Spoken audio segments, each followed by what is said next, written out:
thank you all for being here early on a Sunday morning for what is really a very depressing subject. Okay, I'm going to start off with a pop quiz, kids. The purpose of a university should be to make a son as unlike his father as possible. Who said that? Hint, not Abby Hoffman, not Tom Hayden, not Eldridge Cleaver. Who? Got it. Woodrow Wilson. 1909, president of Princeton University. 4 years before he became the 28th president of the United States. 1909. In 1914, as David brought up, Antonio Gramsci was an Italian Marxist, believed it was most effective to spread revolutionary ideology slowly and incrementally. By doing it gradually, he thought that if enough people would eventually be won over to Marxist thought. It's like boiling the frog slowly. And his approach, although he didn't use the term, as David mentioned, his approach eventually became known as the Long March through the institutions. In 1923, we had the Frankfurt School, a bunch of German Marxists who hated capitalism, traditional values. Some of the names you may or may not know: Theodor Adorno, Max Horkheimer. Many of you might know Herbert Marcuse. Many of us when we went to school in the late 60s were forced to read One-Dimensional Man, which is one of the biggest snoozes on the planet, but it was a very dangerous book if you stayed awake through it. Signed reading in many colleges in the 60s. Unfortunately, they couldn't stay in Germany. They had a little Hitler problem, which you're probably all aware of. So they came to the United States and landed in our colleges. Lucky us. Then things got quiet on this front only because of the Great Depression and then World War II. And then in the 1950s, everybody was busy getting back to work after World War II. But then the 60s came, and that's where everything came undone. In the late 60s, Saul Alinsky, the uber-radical community organizer, was hired by the National Education Association as a trainer. NEA was competing with the rival American Federation of Teachers for market share. NEA actually used to be this nice professional organization, but in the 60s they flipped. And, excuse me, Mr. Alinsky was an important part of that change. In 1970, a book was published called Pedagogy of the Oppressed, and it was picked up by every ed school in the country, written by a man by the name of Apollo Frere, and he promoted class warfare, and he saw everything in terms of oppressors and oppressed. Sound familiar? Then in 1980, the man who spoke at my college graduation in 1970 wrote a book called The People's History of the United States, Howie Zinn, and his philosophy still dominates classrooms. A few of his quotes are just unbelievable. Objectivity is impossible, and it's also undesirable. Zinn said the teaching of history, quote, should serve society in some way. When he was called on the carpet for writing a history book that played it very fast and loose with the facts, Zinn freely admitted it, saying that his hope in writing a book was to create a revolution. His words. The worst of all, as of 2010, I couldn't find any more recent numbers, over 2 million copies of this book had been published, and probably 95% of them at least wound up in the hands of high school and college students. That's who he wrote the book for. It's called a textbook. It's basically a political screed, and I'm being kind. I started teaching in the 70s, but I was spared ed school until the 1980s, and by then, every lefty wacko idea in the 60s had become mainstream in the 80s. We learned how to, make sure the kids' feelings weren't hurt, about culturally responsive education, how to confront my isms, and God knows white people have a lot of isms. The 1990s, the holidays we celebrated at my school, Latino Heritage Day, Underground Railroad Day, Harvey Milk Day, the Day of Silence. Do you know what November 20th is? Haha, I bet some of your kids do. It's a Transgender Day of Remembrance, and it is celebrated in many schools. I'm not making this up. Veterans Day, Memorial Day at my school, afterthought. The day before Memorial Day, the Friday before the three-day weekend, we had Multicultural Day, with all that went with it. Che Guevara, mass murderer and coward, was a hero to many at my school who had pictures of him on the walls. And I'm talking about like the music teacher and a math teacher. Che Guevara.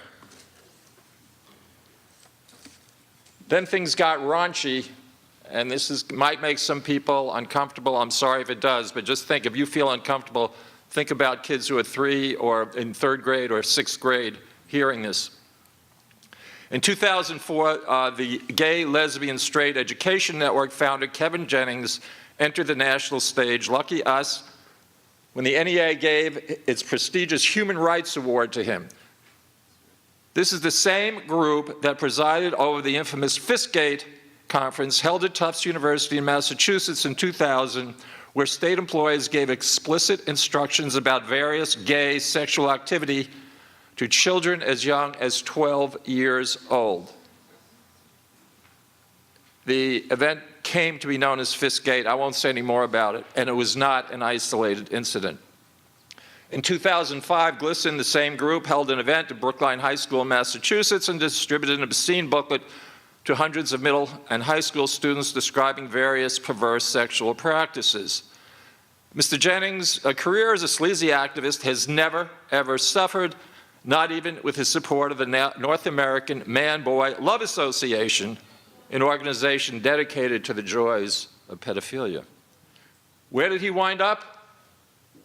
In 2009, he became President Obama's hand-picked school safety czar. Once again, I am not making this up. In 2008, Jay Green wrote in City Journal that the average ed school we found has a multiculturalism to math ratio of 1.82, meaning that it offers 82% more courses featuring social goals than featuring math. At UCLA, a whopping 47 course titles and descriptions contain the word multiculturalism or diversity, while only 3 contain the word math. Today, green is the new red. In San Francisco and Massachusetts, kids left school to protest against climate change with their teachers' approval, with their teachers leading them, without parental consent. My friend Lance Azumi is going to be talking about his new book today, but a couple of years ago he wrote a book called The Corrupt Classroom, which I would urge you all to read. And he goes into case after case of the obvious politicization of the classroom. Just a couple of examples. In Colorado, there was a piñata of President Trump right in front of the classroom, and the teacher invited the kids to come up and do what you do to a piñata. We all know what that is. In Dallas, some teacher had a picture of Trump on blackboard and took out a water gun and started squirting the picture, yelling, "Die." In Oklahoma, many kids are taught to be white is to be racist. This is what's going on in public schools. In his book, Indoctrination, How Useful Idiots Are Using Our Schools to Subvert American Exceptionalism, Kyle Olson has many more stories, and I'll just tell you a couple. This is very typical. It's a lesson using poker chips, the aim of which is to convince students that the unequal distribution of wealth has to do with the fact that the U.S. has more than its share of resources, not that we have a wealth-promoting capitalist system. God forbid they should admit that. And I pledge allegiance to the earth. The aim of the lesson is to eliminate any thoughts of patriotism and just to tell children that they are citizens of the earth.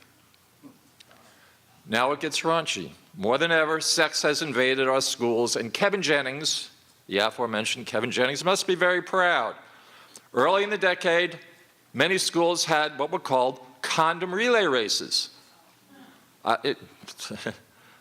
Kids formed 2 teams and raced to see who can put a condom on a model of an erect penis the quickest. Think about when you were in school. Yeah, right? I mean, it's nuts. It really is nuts. To bring this all up to current speed, the new California sex education framework is due to be voted on by the State Board of Education this very week. I believe it's May 9th. The framework draft recommends the book, Who Are You? For pre-K to 3rd graders, I repeat, pre-K to 3rd graders, as a guide to develop their gender identity. The book introduces young children to the idea that gender is a spectrum, unlimited and ever-expanding rather than confined to 2 biological sexes. When most of us grew up, there were boys and girls, period. The draft also introduces sexual orientations as fluid, defined as an ever-changing spectrum with expanding concepts to include queer, questioning, intersex, asexual, blah, blah, blah. And I think the latest alphabet soup is LGBTQQIAA. This is as of a few weeks ago. I'm sure a few more letters have been added. It gets worse. Informed Parents in California, a courageous group of last time was 13,000. It's probably a lot more. I think they're up to 16. 16,000, terrific, and counting. More joining all the time. These are concerned moms and dads, and they put together a 24-page summary of the framework for K through 6. This is not college, this is K through 6, and includes some of the recommended supplemental materials. Just a few examples. Lessons for 6-year-olds that provide detailed descriptions of sex with quotes such as, this is a quote, "The man's penis goes inside the woman's vagina and sperm can swim out through the small opening in the man's penis and into the woman's vagina." 6-year-olds. Pictures in a book of 3rd graders show a cartoon drawing of a penis ejaculating sperm while inserted into a vagina. 3rd graders, 8-year-olds. Books that introduce 10-year-olds to anal sex and the slang for male and female genitals. I can go on, but you get the picture. Sadly, all this seems to be working.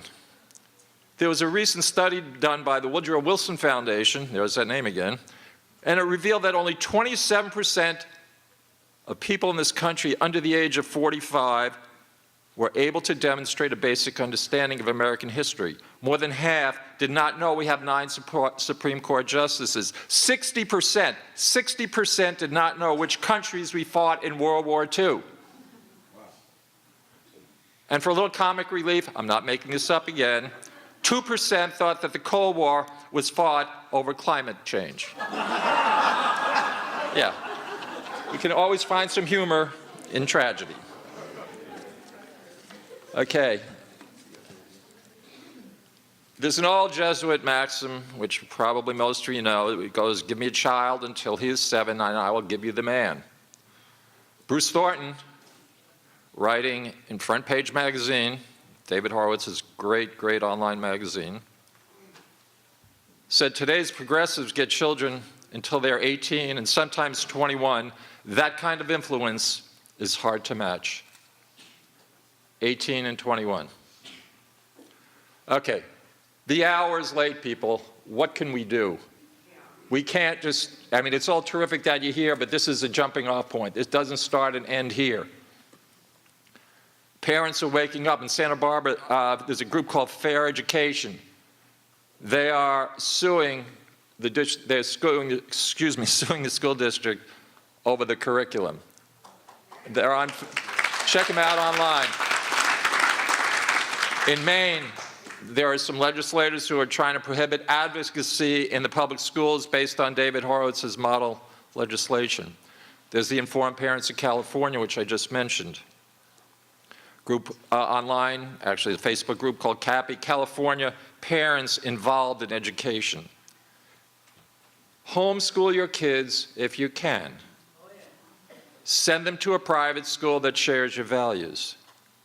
Send them to charter schools while they still exist in California.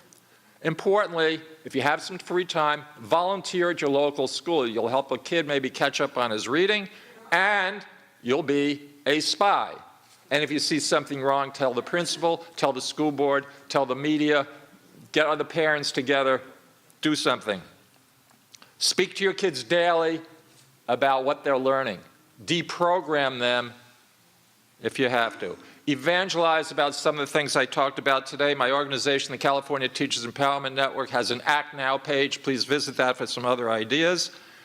And finally, look for initiatives that promote school choice. My wife, Jenny, please raise your hand, Jenny.